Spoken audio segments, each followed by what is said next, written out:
Elden Ring. Long have Souls players waited for this game. Whether you're an hardcore Souls player or this is your first time playing a From Software game, I'm sure the next 8 tips are sure to be helpful in your first journey through the lands between. So, without further ado, tip number 1 is accept death. Yes, this may sound strange, but you are going to die a lot, and I mean a lot.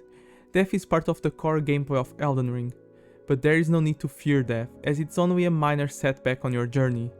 Elden Ring is more forgiving than other Souls games, thanks to its open world map. You no longer need to spend 4 hours trying to beat a boss.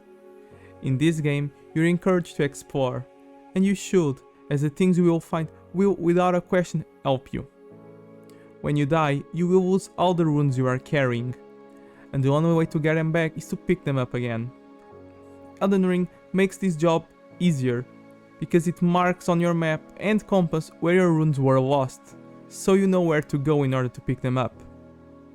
Moving on to tip number 2. Explore. As I said, the game encourages you to explore. If you see something in the distance, you can probably go there.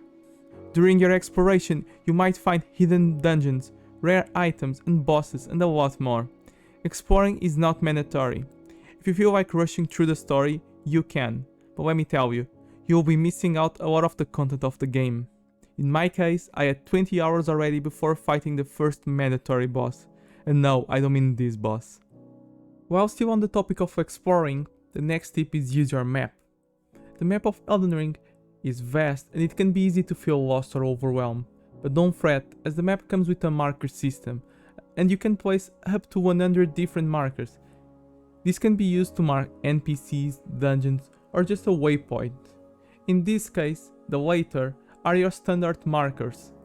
They show in-game as this blue light, marking where you need to go.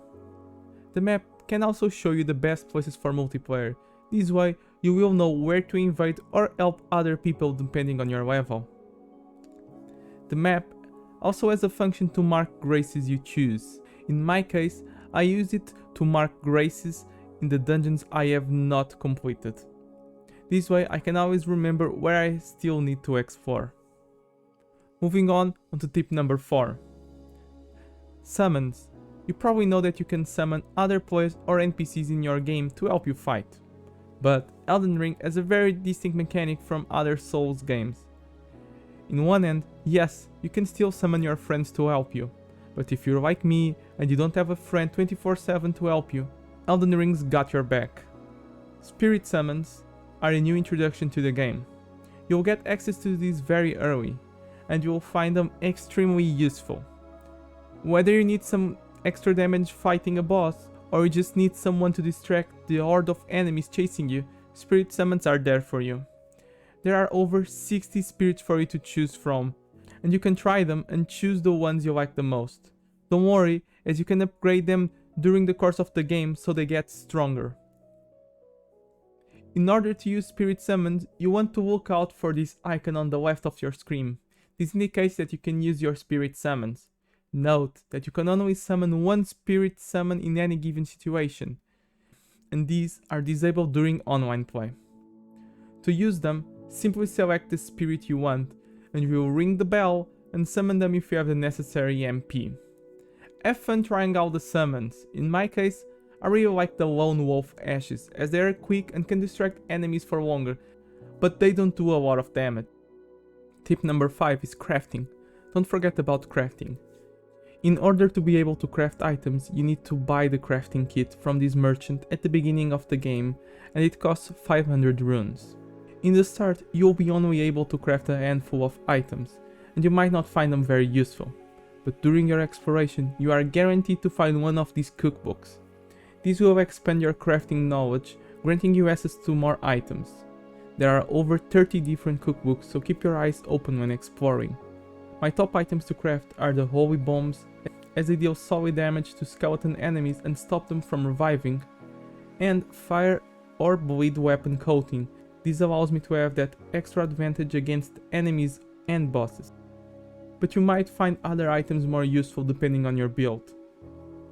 And now, before we move on to tip number 6, let me know in the comment section other tips you have for newer players. Let's make this a welcoming place for newer players. And while you're down there, press the like button. Now, tip number 6. Don't overthink your build. In Elden Ring, there are 5 main status that increase your damage: Strength, Dexterity, Intelligence, Fate, and Arcane, being the first 2 mainly used for melee combat and the others for magic. Elden Ring has a ton of different weapons, some more unique than others. When you start a new game and select your class, keep an open mind about other playstyles. What I mean by this is that in the early levels, you should try and learn what is the playstyle you like the most. Is it using magic to one-shot enemies from a distance, or maybe you like dual-wielding katana that applies the blade effect super fast?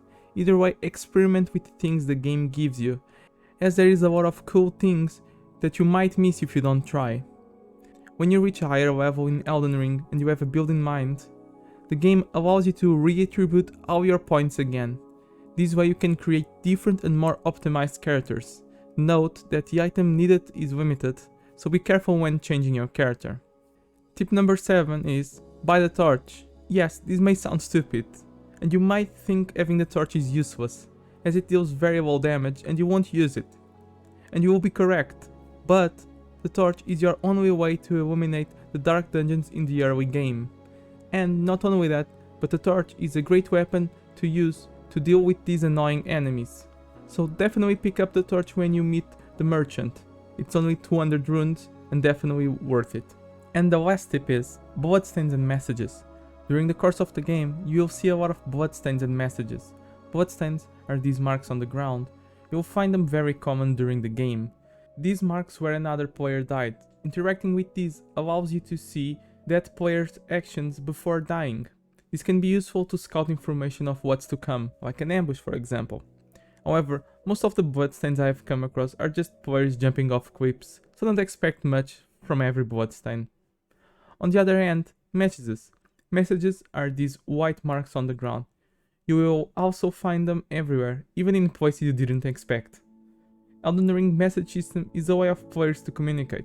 I find the message system extremely useful in dungeons, to let me know of ambushes, traps, or rare items ahead. However, not every message is useful. I would say around 50% are troll messages, like this. Or this. So, just like bloodstains, you might not want to interact with all of them, but they can be useful sometimes. You get access to writing your messages right from the start with this item. When you write the message, it will show up in other players' games, and if someone rates your message as good, you'll get a free flask of Crimson Tears, which might be useful in your journey. And so guys, this concludes our top 8 tips for beginner players if you're starting a new game of Elden Ring. I hope this proved useful to you and help you achieve the title of Elden Lord. If you have any other tips you wish to share, let me know in the comment section. And if you wish to support the channel, leave a like and subscribe. It takes 2 seconds and it really helps the channel grow and reach other people. This is all from me. I hope you have an amazing day and stay awesome.